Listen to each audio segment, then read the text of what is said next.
Hello and welcome to this ABB LinkedIn Live, another in our series of LinkedIn Live broadcasts. We're in a very, very special location this time. We're at the Monaco E-Prix, so we're right in the heart of the pit lane, right at the heart of the all-electric action. And it's not only a special location, we have a very, very special guest. I'm joined today by Karin Lepasoon, who is ABB's Chief Communications and Sustainability Officer. So Karin, thank you so much for taking the time to join us for this. Happy to be here. Excellent, excellent. I know you've only come pretty much straight from your hotel to come here, so you've had quite a busy schedule, but thank you for fitting it in. Perhaps you could just tell us just briefly the excitement that you feel at being here in this kind of showcase of electrification and sustainable technology. Sure. Well, I mean, this is, as you say, it's an iconic place to come here to Monaco. I love going to all the races, but of course this is a very special location. And then to see how our brand positioning with the engineer to outrun and sort of our technology also come to life here at the race is exciting. Excellent, excellent. I was going to mention actually, obviously most of the time you are based at our HQ in Zurich, and sometimes you get the chance to sort of come to things like this. It must be exciting for you to see our new brand positioning out in the wild, as it were, out in the real world. Yes, so I was walking here, I saw the engineer to outrun together with the ABB logo, and this is what we have been looking to do, and so it's great to see it in reality, not just as a PowerPoint presentation in the office, but out in the real world. Yes. Obviously, when a company decides to do something like this and actually change its brand positioning, it's not a simple decision. So could you explain sort of some of the thinking that went into that and what we're trying to say with this? Sure. So what we really wanted to do was to talk about ABB in a way that is meaningful for our customers. We wanted to make sure that the way we talk about ourselves is something that is valuable and meaningful to them. So we spent quite a lot of time in dialogue with them, asking them what they expect from a company like ABB and what we are good at. And then we said, okay, so there's a sweet spot there, which is that we help these industries outrun. Basically, it's a very, very live environment. There's some cars this is a live stream, so Sorry. No, but so the reality is that industries are at the core of our societies today. We're talking about the power industry, utilities, manufacturing, automotive, mining, shipping, etc. All of these industries, they need to run continuously at high performance and then at the same time manage transitions. And that's where we come in. With our technologies in electrification and automation, we help these industries and companies to run consistently at high performance, and we call this engineer to outrun. And I guess that helps to explain, if you like, what underpins this partnership. We've been tied to a partner since 2018, so having this high performance environment, if you like, is, I would imagine, very fitting for ABB to place this messaging. Sure, no, that's right. So yes, we've had the partnership since January 2018, and we of course share with Formula E the ambition and drive to decarbonize mobility, so electrify mobility in this case, and to sort of enable a low carbon society in the future. And we have really thrived in this environment together with them since 2018, and it's also a test bed for us. We test our new technologies in the race series, and then we see what we can bring over to sort of the real world. We see one of those here actually. I don't know if it will be picked up on the camera, but we are actually in our charging garage. So this is where we use our fast chargers that actually that power the entire grid. So that's a case in point, as it were. Yeah. So I just have one question here that I wanted to ask you. Sorry. One of the things that underpins our partnership is our commitment to sustainability. Yeah. So could you talk to us a bit on the sustainability side of your role? Why the sustainability piece is so important for a company like ABB? Yeah, well, clearly with the electrification of everything and automation, sustainability sort of fits directly into the purpose of our company. And we have structured our sustainability agenda on 3 pillars, one being that we enable a low carbon society, 2 being that we help preserve resources, and 3 that we promote social progress. And obviously the whole Formula E with sort of electric racing fits right into the low carbon society.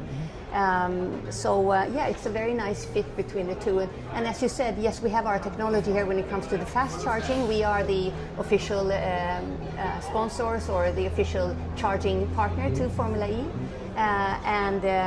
These are now the Gen 3 cars on these tracks, Evo cars. And I think it's in 2027 there will be the Gen 4 cars, and we will be the official sponsors, also charging partners also to those cars. And in addition, we have a couple of other things I'd like to mention where ABB's technology is present here at the races. The second is that we have a digital software here. We call it ABB Ability Optimax, which really ensures an efficient way of running the operations around the races themselves. Sort of energy efficiency maximization is the purpose of that software that is applied by Formula E at all the different races around the world. And the third one is the UPS, and no, not the logistics in this case, but the uninterruptible power supply, which means that our technology is installed at the TV compound here at the races. So if there is a power grid disruption, our technology ensures that the race never goes off air, so to speak, that there is always power supply for the broadcasters. I'm told it's been invaluable on several occasions, but yeah, we never see it. Given what we have seen happening only just was it earlier this week? Of course, the uninterrupted power supply is not something we can take for granted always, unfortunately. Absolutely. One of the things that's very apparent here is how close the people are to the action. And I wanted to ask you how valuable it is for ABB to sort of take our brand positioning and our messaging about sustainable technology, etc., to perhaps a completely new audience. You see some very young fans here. Is that part of our intention? Sure, it's part of our intention to be present like this and interact directly with sort of anyone who's interested in the future of electric driving, basically, whether it's on the tracks or it's off the tracks. But in addition, we also really, like we are doing now, using our social media, etc., so that we reach broader audiences, because not everyone has the possibility to come to a race. So we're trying also to reach broader audiences through other channels, so that you don't have to come to a race, actually. And one specific question I have for you is, we were recently awarded for the transparency of our reporting in a certain area. Could you tell us a bit about that? On the climate change area? Yes, yeah, no, you're right, Anthony. We recently got recognition for our climate work and also the transparency in which we talk about our climate work. There is a very well-known and reputable organization called Carbon Disclosure Protocol, the CDP, and they rank the work of companies on a scale, and out of the 22,000 companies ranked this year, only 2% got an A, and we're very humble and proud to say that we got an A also this year. So that's encouraging. And maybe to mention also on the sustainability side, as I said, we have focused our work on in these 3 pillars, and also in 2024 we reduced our own emissions by 78%. And of the energy that we used in ABB all around the world, 95% comes from renewables. We also help our customers to decarbonize so that they can lower their emissions. And from the products that we sold in 2024, our customers were able to avoid 66 megaton of emissions in 2024. And in addition, maybe I should mention also that we have a target to have zero waste to landfill from our operations around the world. And in 24 we had 5.8% going still to landfill. We're working to decrease that. I guess that must give you great encouragement for the way that we are functioning, and also that we're sort of walking the walk or talking the talk. Walking the talk. Does it sort of does it embolden you, if you like? Do you feel encouraged? Yes, I do. I also think it's something that should be expected from a company like ABB. because it's part of being a responsible company. And of course, if we sell products that help our customers to be energy efficient and to decarbonize, if we don't do it ourselves, it would also not be right, so to speak. So yes, I think it's important to walk the talk, but it's encouraging to see that we are making progress in all of the important areas. Yeah.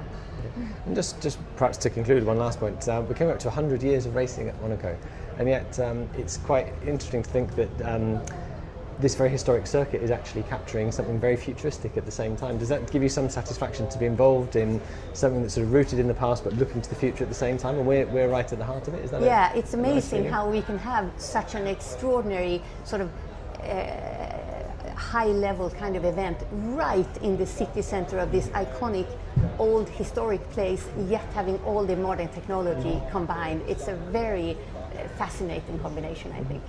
Okay, well, Karin, you've been very generous with the time already. Thank you so much. I hope you have a great weekend here, enjoying some of the racing, little step out from your very busy schedule. But it's been an absolute pleasure. Thanks ever so much for joining us, and we look forward to the next one. Thanks so much, Anthony.